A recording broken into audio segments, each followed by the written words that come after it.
Okay, a little bit more observations. I wasn't content the first time. No, uh, I want to talk about a couple more things that I left out. Um, but I want to remind you, we said that a story has a setting, right? It has characters. Goodness, it's awful. What's going on here? The story has a setting.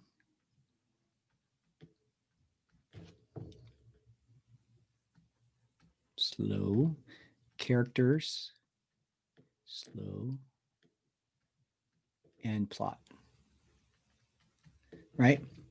The elements of a story. So when you have a story, you have actors, characters, uh, acting through a plot that is within the appropriate setting.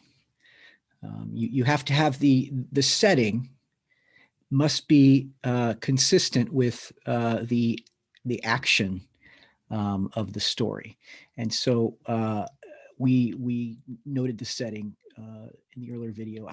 We identified the characters, most of what we did, and we noted that the Gentiles were really the central characters in this narrative, although they're not there; they're being talked about. So the Gentiles are being referred to, um, uh, but they are not involved in the conversation.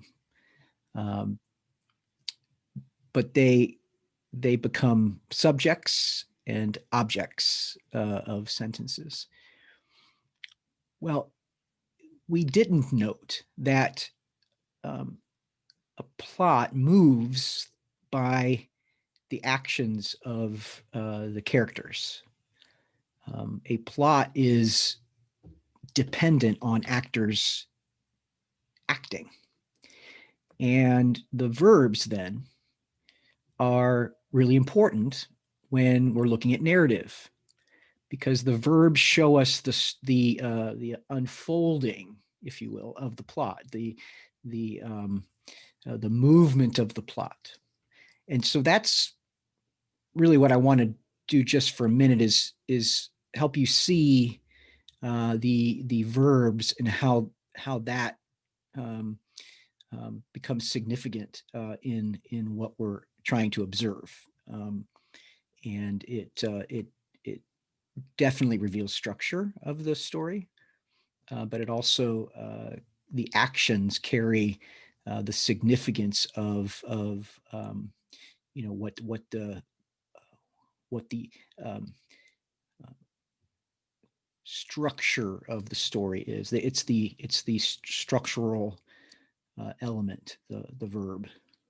So let's just real quick here. Then we noted that we have this characters, this block of characters, some of the believers who belong to the party of the Pharisees, and but we didn't note what they did, and so we want to note what they did. They stood up and they said, Gentiles must be circumcised and required to keep the law of Moses. So the Pharisees stood up and said, dialogue. Then, verse 6, you have the apostles and the elders. And what did they do? They met to consider the question.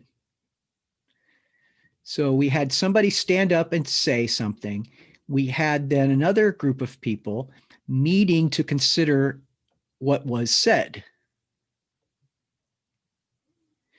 And then we have Peter got up and addressed them. Notice that everybody's getting up, stood up, get up. Um, that could be literal, like they stood up and they said something, or um, it's sort of a way of saying, you know, they made a statement. It's hard to know. And so his action was another statement. So notice how this works. We have this several line long dialogue or monologue, right? But it really is not moving the narrative any further. The movement of this narrative goes from stood up and said to met to consider to Peter getting up and addressing them.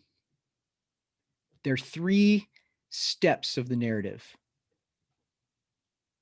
that we have here in verses 5 through 11. So the conclusion is that this plot has three movements, and the third movement consists of this long speech, you might call it. And what we discover, if we sort of put this together, is that we have the first action, then a second reactive action, and then a third reaction to the previous reaction to the first statement, the initial proposition. Did that make sense? So you have the proposition, and then the first move of the narrative from that is meeting together and considering. And then number 3 is another move, 2 to 3 is another move where the third movement is a response to the second response of the proposition. If you outline this, you'd have A, and then you'd have 1, and then you'd have 3, because number 1 is kind of the primary. It's the statement that moves everything along.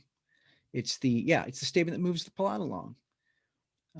And so the plot's movement will always come back to that first action. The group of Pharisaic believers standing up and saying. So that verse 5 is super significant, isn't it? Does that make sense? So if you're outlining this, right? If you're outlining this, you have your first point is verse 5. Your second point is verse 6. And your third point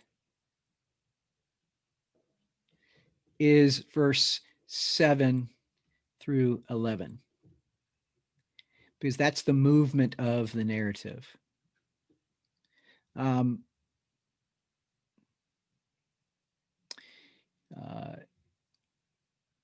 know what we need to be able to do here, as I'm just thinking this out loud, verse 5 must continue to be the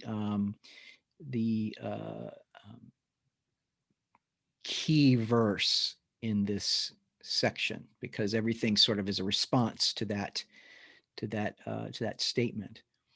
So when we say this is point number 1, and then you have point number 2, point number 3, it needs to be kept in mind that this outline doesn't express relative significance. What I mean is, like, verse 5 is more important in a way than verse 6 and 7 through 11, because it's verse 5 that brings out verse 6 and verse 7 through 11. You wouldn't have verse 6 nor 7 through 11 if you didn't have verse 5. And you wouldn't then also, as well, have verses 15 through 20, 12 through 20, if you didn't have verse 5. So everything goes back to verse 5. That's what I wanted to show you. Peace out.